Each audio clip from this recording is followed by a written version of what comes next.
स्वागत करता हूं जितने भी हमारे डियर स्टूडेंट हैं। तो आज हम लेकर आए हैं फंडामेंटल ऑफ नर्सिंग के बहुत ही शानदार 3-4 क्वेश्चन। आपको इसको अच्छे से देखना है और आपके एग्जाम में ये क्वेश्चन सब आने की बहुत बड़ी संभावना है। तो चलिए शुरू करते हैं। यहाँ पे आप सभी के लिए पहला प्रश्न आपके सामने में है, देख सकते हैं जितने भी फर्स्ट ईयर है।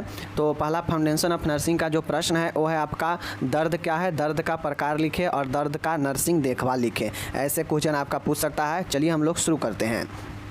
पहला यहाँ पे देख लीजिए आप लोग, दर्द एक असुखद, संवेदी और भावनात्मक अनुभव है जो हो रहे या होने वाले ऊतकों की हानि के समय होता है। देखिए दर्द जब होता है तो वह क्या करता है, ऐसा थोड़ी ना कि वह सुख का अनुभव कराता है, ऐसा तो है नहीं, वह तो दुख का अनुभव कराता है।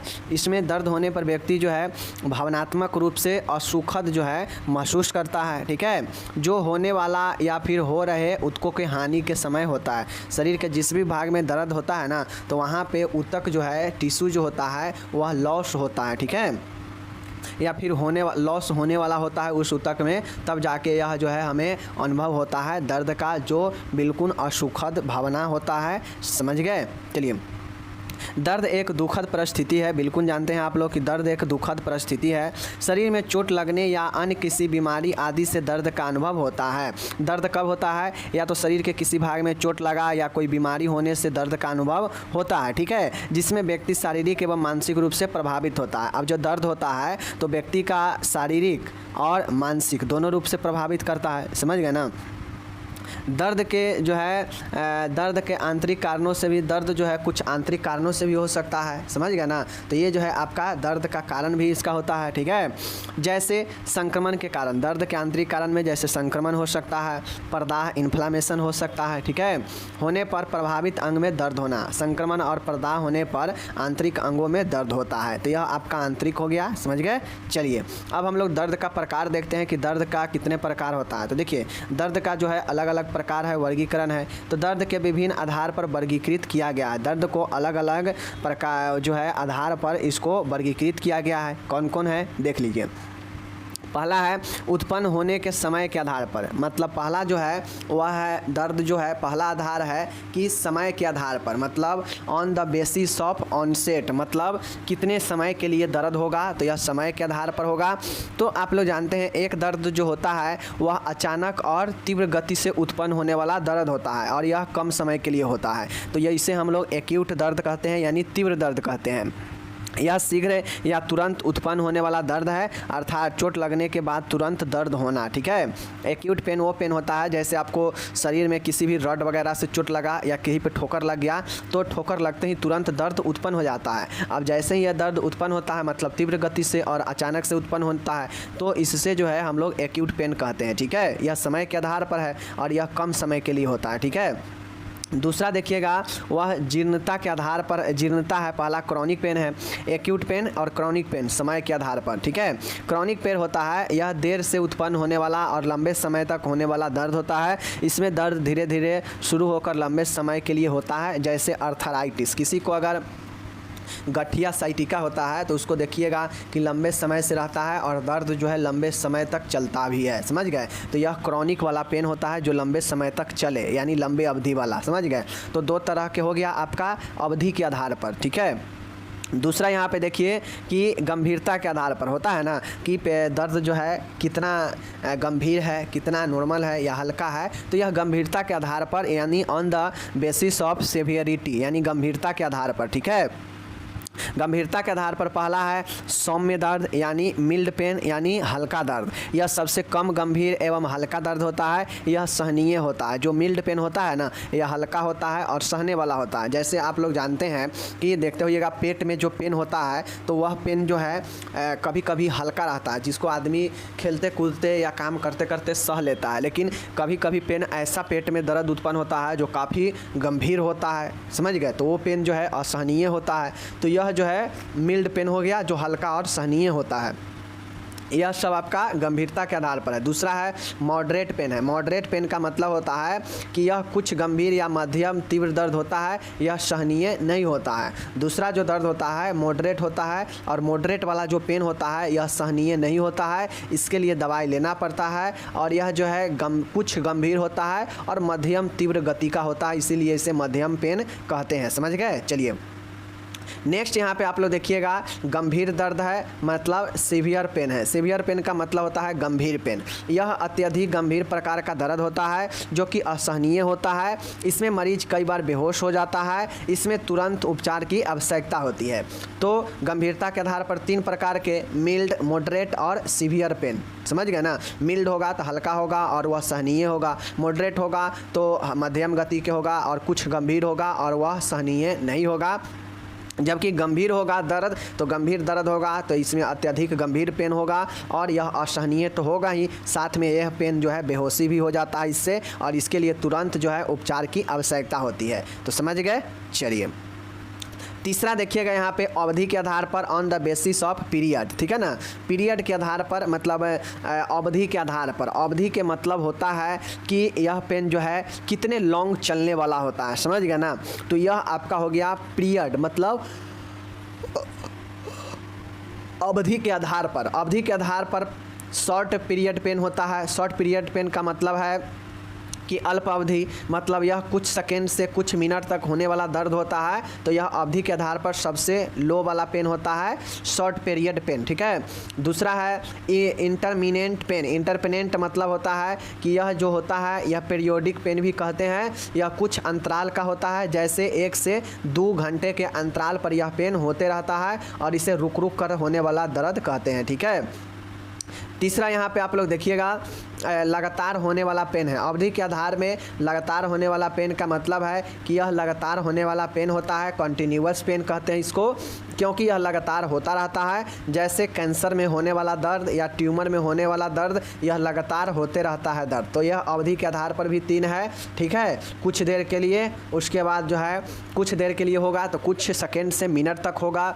अगर अंतराल पे होगा तो 1-2 घंटे के अंतराल पर दर्द होगा। तो वह जो है आपके सब पीरियड के आधार पर, ठीक है, मतलब कितना देर रहने वाला दर्द सब है। और एक दर्द लगातार दर्द होता है जो लगातार होते रहता है, ठीक है ना। तो यह पीरियड के आधार पर देख लिए।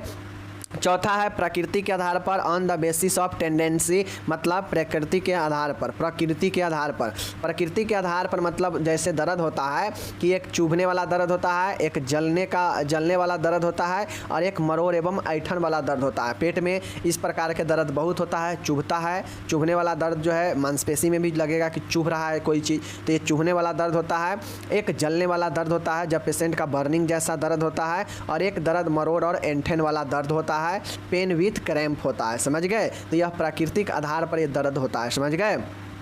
पांचवा देखिएगा जगह के आधार पर है, मतलब स्थल के आधार पर है, ठीक है ना। तो स्थल के आधार पर देख लीजिए, पहला सिर में होने वाला दर्द है, कान में होने वाला दर्द, आंख में होने वाला दर्द, बगल में होने वाला दर्द यानी फ्लैंक में होने वाला दर्द, जोड़ों में जॉइंट पेन, कमर दर्द, लंबर पेन, ठीक है, पेट में दर्द, एब्डोमिनल पेन। तो ये सब जो है स्थल के आधार पर ये सब पेन होता है, ठीक है। तो ये आप समझ गए।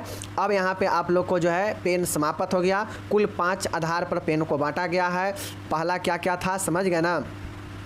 पहला जो है आप लोग को समझ में आ गया कि अवस्था के आधार पर, समझ गए, टाइम के आधार पर, गंभीरता के आधार पर, प्रकृति के आधार पे, स्थल आधार पे। तो ये सब जो है आपका यहाँ पे दर्द का प्रकार हो गया, ठीक है, देख लीजिएगा। अब दर्द वाले मरीज का नर्सिंग देखभाल कैसे कैसे करेंगे, नर्सिंग केयर, चलिए देखते हैं। देखिए यहाँ पे पहला पॉइंट है कि मरीज को आरामदायक स्थिति पोजीशन प्रदान करेंगे। दर्द वाले को मरीज को सिलवट रहित साफ सुथरा बिस्तर देंगे, बिल्कुल सही बात है।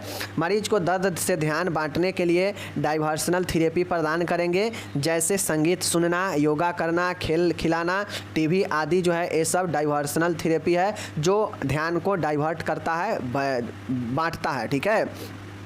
चौथा देखिएगा, मरीज को दर्द वाले भाग पर आवश्यकता अनुसार हॉट एंड कोल्ड एप्लीकेशन देंगे। मरीज के दर्द के वाले भाग पर जो भी ज़रूरत होगा हॉट और कोल्ड एप्लीकेशन का वह देंगे, ठीक है। नेक्स्ट देखिएगा, चिकित्सक आदेशानुसार मरीज को दर्द निवारक दवाइयाँ एनाल्जेसिक ड्रग प्रदान करते हैं, समझ गए। नेक्स्ट देखिएगा, दर्द निवारक दवा दर्द की गंभीरता प्रकृति की अवधि के आधार पर दी जानी चाहिए। मतलब जो एनाल्जेसिक दवा है यह दर्द के प्रकृति, दर्द कितना गंभीर है और कितना दिनों से है, इस आधार पर दिया जाना चाहिए, ठीक है। मरीज को होने वाले दर्द की अवस्था का निरंतर अवलोकन करना और सूचित करना चाहिए डॉक्टर को। समझ गए। 8वां देखिएगा, यहाँ पे नेक्स्ट पॉइंट है, मरीज व उसके परिजनों को मनोवैज्ञानिक सहारा प्रदान करे। ठीक है, मरीज को आरामदायक वातावरण प्रदान करे जिससे मरीज आराम से सो सके। मरीज की व्यक्तिगत स्वच्छता और वातावरणीय स्वच्छता पर ध्यान रखें। ठीक है, नेक्स्ट यहाँ पे आप देखिएगा कि मरीज को दर्द हेतु सहन शक्ति बढ़ाने के लिए ज्ञान प्रदान करें। मरीज को स्वास्थ्य शिक्षा प्रदान करें। मरीज को नियमित बेड बाथ या बाथरूम बाथ कराए। मरीज को पूरी नींद लेने के लिए प्रोत्साहित करें। सही समय पर भोजन प्रदान करें। और यह कुल जो है आपको नर्सिंग देखभाल है पेन वाले मरीज के लिए, दर्द वाले मरीज के लिए। समझ गए। चलिए, तो आपका ये क्वेश्चन कंप्लीट समाप्त होता है। नेक्स्ट यहाँ पे आप लोग का क्वेश्चन है कि स्टैंडर्ड सेफ्टी मेजर मतलब मानक सुरक्षा सावधानियाँ क्या होता है, इसके बारे में बताना है। ठीक है, आपसे क्वेश्चन ये पूछ सकता है कि बताइए कि मानक सुरक्षा सावधानियाँ यानी स्टैंडर्ड सेफ्टी मेजर्स क्या होता है, इसके बारे में बताइए। चलिए हम लोग शुरू करते हैं।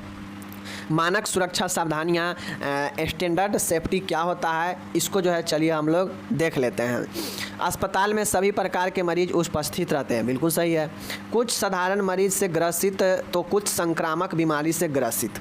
ठीक है, अस्पताल में संक्रामक बीमारी से ग्रसित मरीज द्वारा फैलने वाला जो संक्रामक जिसे नोजोकोमियल संक्रमण कहते हैं कि रोकथाम एवं बचाव हेतु स्वास्थ्य कर्मियों व नर्सों द्वारा जो सावधानियां उपयोग में लाई जाती है उन्हें मानव सुरक्षा सावधानियां कहते हैं। देखिए, मानक सुरक्षा सावधानियाँ क्या होता है, तो जैसा कि हम लोग जानते हैं कि अस्पताल में विभिन्न प्रकार के रोगी होता है। कुछ ऐसे रोगी होता है जो सामान्य रोगी होते हैं, मतलब उसको जैसे पैर टूटा हो, समझ गए, ये पैर टूटा हो या फिर जो है उसको जला हुआ हो, तो या फिर जो है उसको बुखार हो या पेट में दिक्कत हो, तो उसको जो है कुछ सामान्य रोगी होते हैं। वहीं पे बात किया जाए, कुछ ऐसे रोगी होते हैं जो संक्रामक होते हैं, जो इन्फेक्टेड होते हैं, किसी न किसी वायरस से, बैक्टीरिया से संक्रमित होते हैं। समझ गए, जैसे कोविड हो गया, जैसे आपका टाइफाइड हो गया, जैसे मतलब फैलने वाला बीमारी, संक्रामक रोग जो जैसे टीबी हो गया, तो ये सब फैलने वाला होता है। तो ऐसे भी रोग होते हैं, ऐसे भी रोगी होते हैं अस्पताल में जो नॉर्मल होते हैं और जो संक्रामक होते हैं। जो संक्रामक होते हैं वह अस्पताल में जो संक्रमण से बीमारी से ग्रसित जो मरीज होते हैं और उसके द्वारा अगर किसी नॉर्मल व्यक्ति में जो है इन्फेक्शन फैलता है, किसी नॉर्मल पेशेंट में संक्रामक व्यक्ति से जो है फैलता है, तो उसे हम लोग नोजोकोमियल संक्रमण कहते हैं, मतलब अस्पताल जनित संक्रमण कहते हैं। जो अस्पताल में होने वाला संक्रमण होता है, जो एक इन्फेक्टेड रोगी से किसी एक नॉर्मल रोगी में प्रवेश करता है इन्फेक्शन, तो उसे जो है हम लोग नोजोकोमियल संक्रमण, अस्पताल जनित संक्रमण कहते हैं। समझ गए। अब ये जो संक्रमण होता है, इससे जो है बचाव और इसके रोकथाम हेतु स्वास्थ्य कर्मी और नर्स द्वारा जो सावधानियां उपयोग में लाई जाती है, इन्हें ही मानक सुरक्षात्मक सावधानियां कहते हैं। मतलब ये जो संक्रमण अस्पताल में होता है, उस संक्रमण के रोकथाम और उससे जो है बचाव हेतु जो स्वास्थ्य कर्मी और जो नर्स द्वारा जो सावधानियाँ उपयोग में लाई जाती है, उसे ही जो है हम लोग मानक सुरक्षा सावधानियाँ कहते हैं, जिससे किसी नॉर्मल बीमारी वाले पेशेंट को जो है उससे संक्रमण ना फैले, इसके लिए यह सुरक्षात्मक सावधानियां अपनाई जाती है। चलिए हम लोग देखते हैं आगे। देख सकते हैं यहाँ पे, अस्पताल में मरीज की देखभाल के दौरान नर्स को निम्न मानक सुरक्षात्मक सावधानियां पर ध्यान देना चाहिए। अस्पताल में मरीज का जब नर्स देखभाल कर रही होती है, तो नर्स को जो है निम्न बातों को ध्यान रखना चाहिए, जिससे इन्फेक्शन वाले मरीज का वह इन्फेक्शन किसी नॉर्मल मरीज में ना फैले, इसके जो है निम्न बात को ध्यान देना चाहिए। और यही बातों को जो है मानक सुरक्षा सावधानियाँ कहा जाता है। ठीक है, चलिए हम लोग इसको पॉइंट में देखते हैं कि किन किन बातों को ध्यान में रखना चाहिए। पहला है, मरीज को छूने से पूर्व एवं पश्चात नर्स को अच्छी तरीक़ा से जो है हाथ धोना चाहिए। अब मानक सुरक्षा सावधानियाँ में कैसे जो है हम किसी को संक्रमण से बचाएंगे, रोकथाम करेंगे। सबसे पहला नर्स को ध्यान देना चाहिए कि वह जो है मरीज को छूने से पहले और बाद में जो है हाथ को अच्छी तरीक़ा से धोएं। ठीक है, दूसरा देखिएगा कि मरीज की देखभाल के दौरान नर्स को आवश्यकता अनुसार कैप, मास्क, दस्ताने, गाउन आदि का प्रयोग करना चाहिए।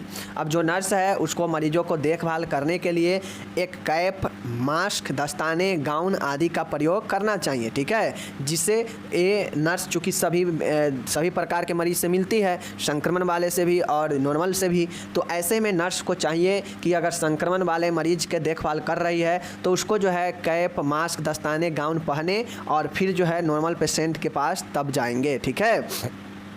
मरीज के देखभाल के दौरान सख्त विसंक्रमित तकनीक स्ट्रिक्ट एसेप्टिक टेक्निक का इस्तेमाल करेंगे, बिल्कुल संक्रमण दूर होगा, तो ऐसे तकनीक का उपयोग करना चाहिए। नेक्स्ट देखिएगा, यहाँ पे श्वसन मार्ग द्वारा फैलने वाली बीमारी से ग्रसित मरीज को खांसने छींकने के समय मुंह एवं नाक पर रुमाल रखने की शिक्षा प्रदान करनी चाहिए। नर्स को ये शिक्षा देना चाहिए वैसे मरीजों को जो श्वसन मार्ग वाले बीमारी से ग्रसित है, जैसे अस्थमा, टीबी, इन्फ्लुएंजा, ये सब जो है श्वसन मार्ग वाला जो है बीमारी होता है, जिससे जो है पेशेंट को क्या बोलेंगे कि रुमाल रखिए मुँह पर, दस्ता या फिर मास्क रखे, ठीक है। नेक्स्ट पॉइंट है, नर्स को स्वयं भी खांसते छींकते वक्त रुमाल का प्रयोग करना चाहिए या मास्क का प्रयोग करना चाहिए नर्स को स्वयं, ठीक है।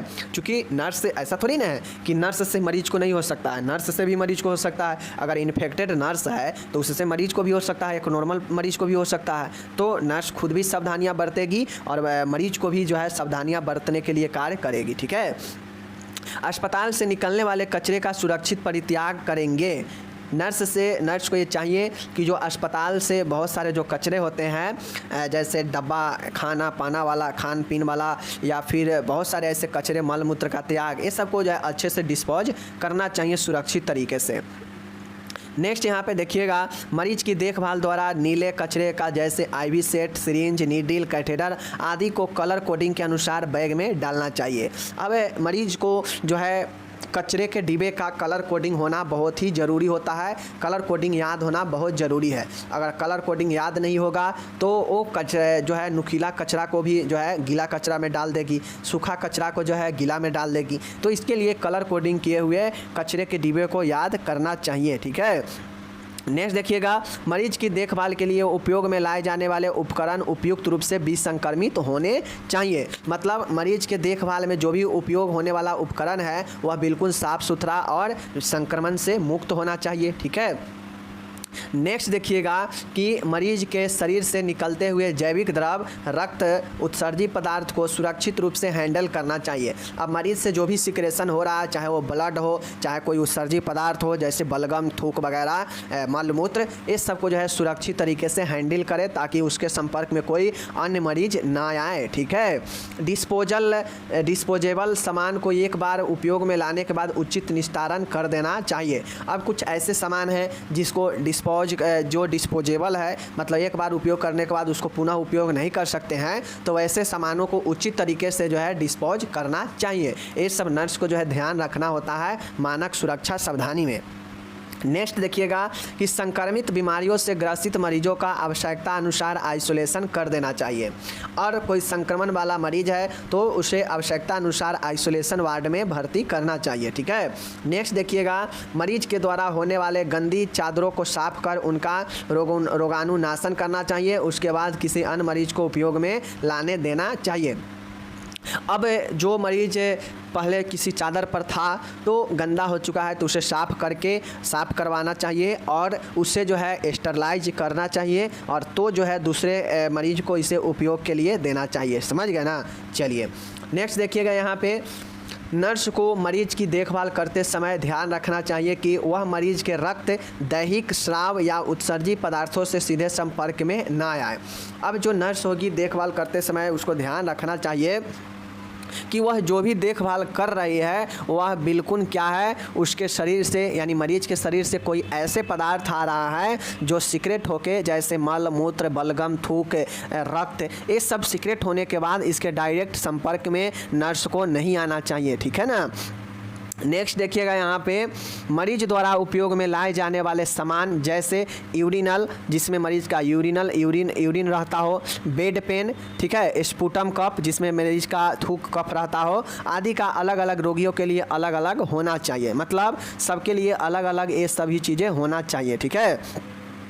आखिरी देखिएगा मरीज की यूनिट में मरीज से मिलने वाले संख्या सीमित होना चाहिए। और यही जो है आपके मानक सुरक्षा सावधानियां में 15 पॉइंटें बता दिए। अब आप लोग को इस ध्यान में रखना है कि किसी भी मरीज को एक दूसरे में संक्रमण ना फैले, इसके लिए कौन कौन से जो है सावधानियां बरतेंगे, कौन कौन से सुरक्षा जो है देखेंगे, और उसी को तो है आपको लिख देना है पॉइंट में, वही मानक सुरक्षा सावधानी हो जाता है। समझ गए? चलिए अब यहाँ पे हम लोग नेक्स्ट देखते हैं, नमूने एकत्रित करने के सिद्धांत या सामान्य निर्देश बताइए। आप सभी से क्वेश्चन पूछेगा कि describe the principle of general instruction for specimen collection, मतलब नमूना एकत्रित करने के क्या सिद्धांत या सामान्य निर्देश होता है, बताइए, ठीक है। चलिए, या फिर आपसे पूछेगा कि स्पेसिमेन मतलब नमूना एकत्रित करने में नर्स की क्या क्या भूमिका या क्या क्या जिम्मेदारी होती है, बताइए। तो चलिए हम लोग नर्सिंग रिस्पॉन्सिबिलिटी देखते हैं, कलेक्शन ऑफ स्पेसिमेन, ठीक है। चलिए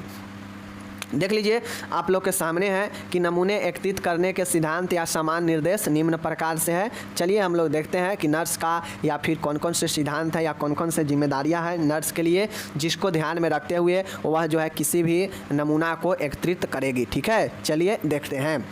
पहला है, नमूना एकत्रित करते समय हमेशा विसंक्रमित तकनीक का उपयोग करना चाहिए। मतलब नमूना जब कलेक्शन करेंगे तो वह नमूना कलेक्शन करते समय बिल्कुल स्टरलाइज मतलब विसंक्रमित डिसइंफेक्शन तकनीक का प्रयोग करेंगे। बिल्कुल वह विसंक्रमण यानी संक्रमण से मुक्त तकनीकों का उपयोग करेंगे। नेक्स्ट है, नमूना एकत्रित करने के लिए वातावरण एवं कमरे का तापक्रम समान होना चाहिए। अब ऐसे कमरे में नमूना एकत्रित करें जहाँ पे तापमान समान हो, ठीक है ना। चलिए नेक्स्ट देखिएगा यहाँ पे आप लोग कि नमूना एकत्रित करने से पहले मरीज को किसी भी प्रकार के एंटीबायोटिक दवा नहीं दी जानी चाहिए, क्योंकि एंटीबायोटिक दवा देंगे तो दवा अपना प्रभाव दिखाएगा और जो बैक्टीरिया अगर अंदर होगा कोई इन्फेक्शन तो उसको कम कर देगा। ऐसे में नमूना लेने के बाद पहचान में जांच में नहीं आ पाएगा। तो ये चीज़ें ध्यान में रखना चाहिए, ठीक है। नेक्स्ट देखिएगा यहाँ पे कि नमूना हमेशा सुबह के समय एकत्रित करना चाहिए, ठीक है। नमूना पात्र स्पेसिमेन कंटेनर पर लेबल लगा देना चाहिए, जिससे मरीजों का पहचान किया जा सकेगा आराम से, ठीक है ना। चलिए नेक्स्ट देखिए, नमूना एकत्रित करने के बाद लेबल पर मरीज का नाम, उम्र, लिंग, समय आदि लिखना चाहिए। जैसे आप लोग देखते होइएगा कि जो कंटेनर होता है ना ब्लड का, देखते होइएगा ब्लड का जो है ऐसे एक डिब्बा सा होता है, समझ गए, और उसमें जो है ढक्कन लगा होता है और इस पर एक कागज़ का लेबल लगा होता है और इस लेबल पर जो है उसका नाम और क्या चीज़ का टेस्ट है लिखा होता है। वरना 100 के संख्या में मरीज आते हैं, 1000 के भी संख्या में आते हैं और उसका कलेक्शन होता है, तो कैसे पता चलेगा कि कौन सा ब्लड किसका है? रंग से तो पता चलेगा नहीं, क्योंकि सबका ब्लड तो लाल ही होता है। तो उस पर उसका जो है नाम, उम्र, लिंग ये सब लिखा जाता है और क्या चीज़ का टेस्ट है उसके लेवल पर, ठीक है।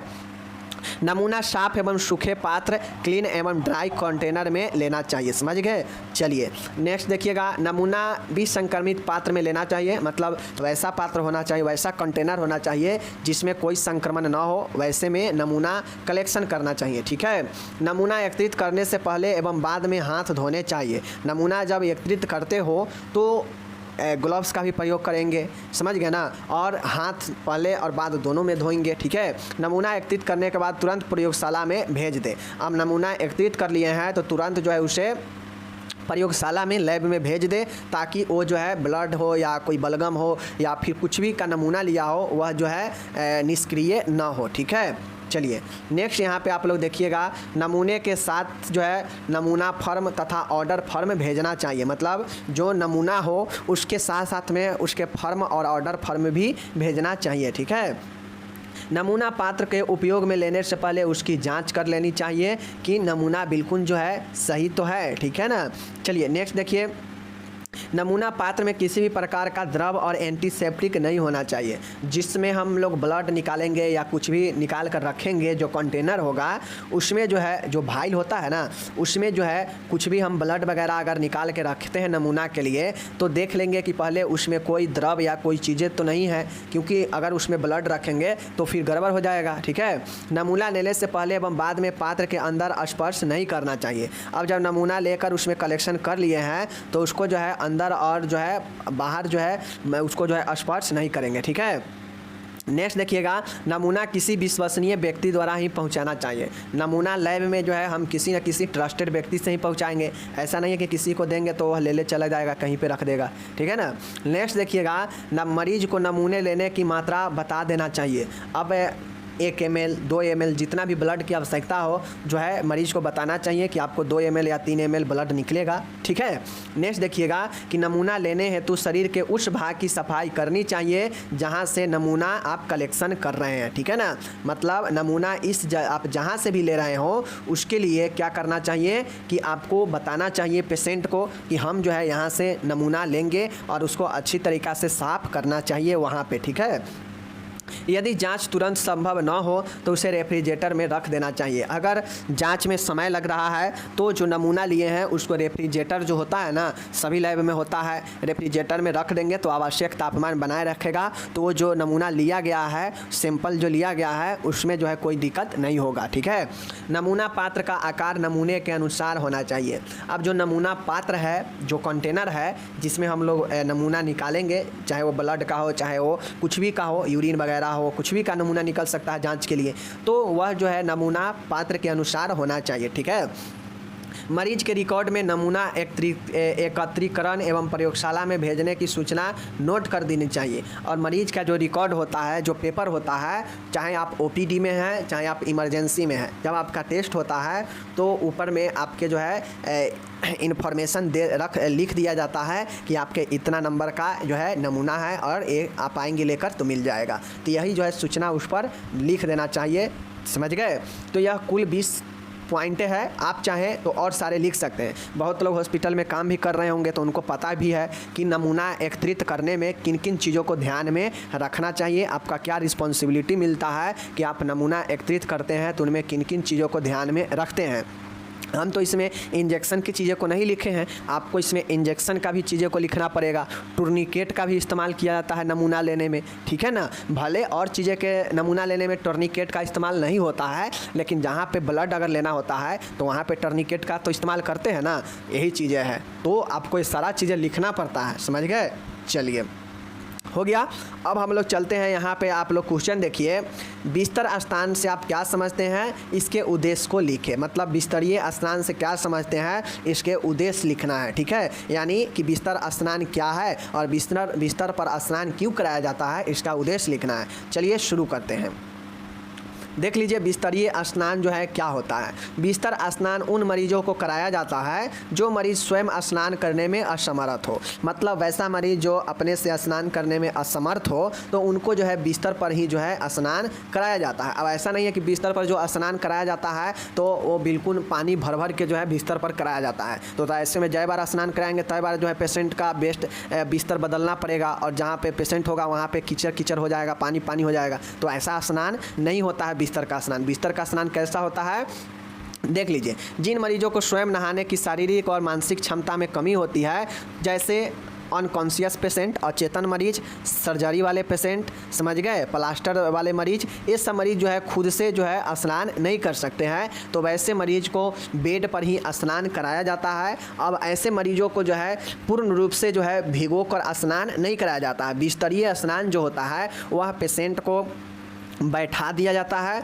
और बैठाकर पेशेंट का जो है शरीर को जो है स्पंज बाथ किया जाता है। मतलब कॉटन भिगोकर उसको जो है अच्छे से, या फिर कोई कपड़ा भिजाकर या फिर कोई कॉटन भिजाकर अच्छे से मरीज का जो है संपूर्ण शरीर को साफ किया जाता है बेड पे ही। समझ गए। जिससे मरीज का स्वच्छता जो है बना रहता है, मरीज का स्किन स्वस्थ रहता है और इसीलिए जो है आपके बिस्तरीय स्नान बिस्तर पर कराया जाता है। कैसे मरीजों का, तो जो मरीज बेहोश हो, अचेतन हो, जिसको सर्जरी हुआ हो, जो प्लास्टर हुआ हो, वैसे मरीजों को जले हुए मरीज को तो होगा नहीं, ठीक है ना। तो ये सब जो है आपके पेशेंट को कराया जाता है बिस्तरीय स्नान, समझ गए। चलिए, बिस्तरीय स्नान कराने का क्या उद्देश्य होता है देख लीजिए। तो इसका प्रमुख जो है उद्देश्य होता है जैसे रक्त परिवहन को बढ़ाना। अगर मरीज बेहोश है तो उसके ब्लड सर्कुलेशन बढ़े, इसके लिए बिस्तर पर उसे जो है स्नान कराया जाता है। थकान व चिंता को दूर करने के लिए भी स्नान कराया जाता है। सक्रिय एवं निष्क्रिय व्यायाम हेतु भी पेशेंट को स्नान से जो है उसे व्यायाम भी मिल जाता है, ठीक है। अच्छी निंद्रा को प्रेरित करने के लिए जब आप स्नान कर लेते हैं तो नींद आराम अच्छा लगता है, ठीक है। शारीरिक तापमान को नियंत्रण करने के लिए भी जो है स्नान कराया जाता है, ठीक है। उसके बाद यहाँ पे आप लोग देखिएगा, नेक्स्ट है कि मरीज को स्वस्थ एवं तरोताज़ा महसूस कराने के लिए भी है स्नान कराया जाता है। शरीर को धूल मिट्टी एवं जीवाणुओं को निकालकर शरीर को स्वच्छ बनाने के लिए भी स्नान कराया जाता है। मरीज को आराम प्रदान करने के लिए भी जो है स्नान कराया जाता है। त्वचा के देखभाल के लिए भी स्नान कराया जाता है, ठीक है। तो इस तरीक़ा से जो है यही सब जो है आपके स्नान कराने का उद्देश्य होता है, समझ गए। चलिए, तो आपका यहाँ पे समाप्त होगा देखभाल में ही अनकॉन्शियस वाले पेशेंट का, मतलब अचेत जो बेहोशी पेशेंट है उसका देखभाल में एज ए नर्स क्या क्या करना चाहिए, समझ गए। तो इसमें भी अगर आप समझिए कोई बेहोश पेशेंट है तो उसको जो है दिमाग काम नहीं करेगा, वो जो खुद से अपना काम नहीं करेगा, नहीं जो है उसको श्वसन भी बाधित होगा, क्योंकि वह बेहोश है। बेहोश में उसका श्वसन भी बाधित होने लगता है, पेशेंट का रुक जाता है, तभी तो बेहोश होता है ना। तो उसको श्वसन से संबंधित देख रेख करेंगे, समझ गए। उसको जो है स्वच्छता का भी देखभाल करेंगे, क्योंकि जो बेहोश पेशेंट होता है उस पर जो है ना मूत्र पर कंट्रोल रहता है, नहीं बाथरूम पर कंट्रोल रहेगा। तो ये सब चीज़ें होता है, समझ गए ना। चलिए बाकी हम लोग देखते हैं। देखिए यहाँ पे आप लोग देख लीजिए, यह मरीज की वह अवस्था होती है जिसमें मरीज किसी भी उद्दीपन स्टिमुलेटिंग एवं संवेदनाओं के विरुद्ध प्रतिक्रिया करने में असमर्थ हो जाता है। स्टिमुलेटिंग का मतलब कहा जाए उद्दीपन, तो मतलब किसी भी चीज़ या किसी भी वस्तु के प्रति या किसी भी संवेदनाओं को जो है विरुद्ध में कोई रिएक्ट नहीं करता है। जैसे आँख के सामने अगर उंगली ले जाएंगे तो जो बेहोश होगा उसको कोई फर्क नहीं पड़ेगा, समझ गए। लेकिन एक नॉर्मल व्यक्ति के सामने आँख के सामने एक उंगली ले जाइए तो उसे पता चल जाएगा, ठीक है ना। या चमड़ा पर स्किन के किसी भी सतह पर छुइएगा तो पता चल जाएगा। लेकिन बेहोश वाले पेशेंट को आप कुछ भी बोलिएगा, कुछ भी छुइएगा, कोई भी चीज़ कीजिएगा, कुछ भी चुभाइएगा, उसको कोई पता नहीं चलता है, क्योंकि वो अनकॉन्शियस है। उसको जो है कोई प्रतिक्रिया नहीं देता है उसके विरुद्ध में, समझ गए। यही चीज़ें होता है, क्योंकि बेहोश वाले पेशेंट का जो नर्वस सिस्टम होता है वो कार्य करने में अनुपस्थित होता है और वही चेतना कहलाता है, ठीक है। इस स्थिति में मरीज अपनी आवश्यकताओं को व्यक्त नहीं कर पाता है, और मरीज को इस स्थिति में क्या हो रहा है, उसे क्या चाहिए, तो इस चीज़ को जो है वो व्यक्त नहीं कर पाता है, और वही तो बेहोशी और अचेत मरीज होता है, समझ गए ना। जब वो सब चीज़ बताएगा ही, सब चीज़ बोलेगा ही, सब चीज़ उसको पता चलेगा ही, तो फिर अचेत क्या चीज़ का, मतलब बेहोशी क्या चीज़ का, समझ गए ना। चलिए ये चीज़ हो गया। ये सब अचेत क्यों होता है, क्योंकि व्यक्ति का जो नर्वस सिस्टम होता है, जहाँ से शरीर के हर एक पार्ट से सिग्नल मिलता है, ब्रेन का कुछ भी शरीर में होता है, तो यही नर्वस सिस्टम ही जो है अनुपस्थित हो जाता है जब व्यक्ति बेहोश होता है, तो समझ गए, जिससे व्यक्ति को कोई भी चीज़ का पता नहीं लगता है, ठीक है। चलिए, बेहोश रोगी की शारीरिक देखभाल करने हेतु नर्स को योजना बनाते समय कुछ निम्न नर्सिंग केयर समस्याओं को ध्यान में रखना चाहिए। एक बेहोशी पेशेंट, अचेत पेशेंट के लिए, रोगी के लिए देखिए निम्न चीज़ों को जो है ध्यान में रखना चाहिए, और इन चीज़ों का जो है ध्यान जो है रख के जो है उसे क्या करना चाहिए, देखभाल करना चाहिए, ठीक है। देख लीजिए, पहला है किसी भी बेहोशी पेशेंट का, चूँकि उसका जो श्वसन मार्ग होता है उसमें समस्या होता है, श्वसन क्रिया में, समझ गए। तो उसको श्वसन से संबंधित चीज़ों को जो है कैसे श्वसन अच्छा से उसको चल पाएगा सुचारू रूप से, इसके लिए काम करेंगे। तो जैसे श्वसन मार्ग को साफ करने के लिए श्वसन मार्ग को सक्शनिंग करते हैं, ठीक है ना। मतलब उसमें से कोई भी अगर ऐसा पदार्थ फंसा हो, बलगम वगैरह, तो उसको सक्शन करके चूस कर जो है बाहर निकालते हैं, ठीक है, जिससे श्वसन मार्ग जो है उसका बना रहे। वातावरण साफ रखना चाहिए, हवादार वातावरण में रखें जिससे उसे ऑक्सीजन मिले, श्वसन मिले, समझ गए। इस ऐसे करना चाहिए, ठीक है। उसके बाद देखिए हृदय संबंधी समस्या, अब जो बेहोश रोगी होते हैं उसका हार्ट प्रॉब्लम भी होता है, समझ गए ना, कार्डियक प्रॉब्लम भी होता है, उसका हृदय जो है सुचारू रूप से काम नहीं करता है, ब्लड पंप नहीं हो पाता है। तो हृदय को अच्छे से काम कराने के लिए जो है क्या क्या करते हैं, इस चीज़ को जो है इस यहाँ पे लिखेंगे, ठीक है। चलिए, अब जो पेशेंट बेहोश है वो तो भाई अपना से ना पोषण ले पाएगा, ना कुछ कर पाएगा, ना वो खाने का ठीक रहेगा, ना कुछ ठीक रहेगा, तो धीरे धीरे उसको शरीर कमज़ोर ही होगा। तो पोषण से संबंधित समस्याओं को जो है देखभाल करेंगे, ठीक है ना। तो ये चीज़ होगा, समझ गए। चलिए, अब पोषण में खुद से भोजन नहीं लेगा तो तरल देंगे, आईवी फ्लूइड से, इंट्रावेन से फ्लूइड देंगे, ये सब चीज़ें करते हैं, समझ गए। ये सब आपको मैं बता चुका हूँ। उत्सर्जन संबंधी समस्या, मैंने पहले ही बताया कि जो बेहोश पेशेंट होते हैं उसको अपने आप पर कंट्रोल नहीं होगा तो वो जो है मूत्र बेड पर ही त्याग देगा, मल बेड पर ही त्याग देगा, उसके शरीर से जो है कुछ भी शराब होगा तो उस पर जो है कंट्रोल उसका नहीं होगा, वो साफ नहीं कर सकता है। तो इसलिए जो है उत्सर्जन संबंधी समस्याओं को देख रेख करना चाहिए, ठीक है।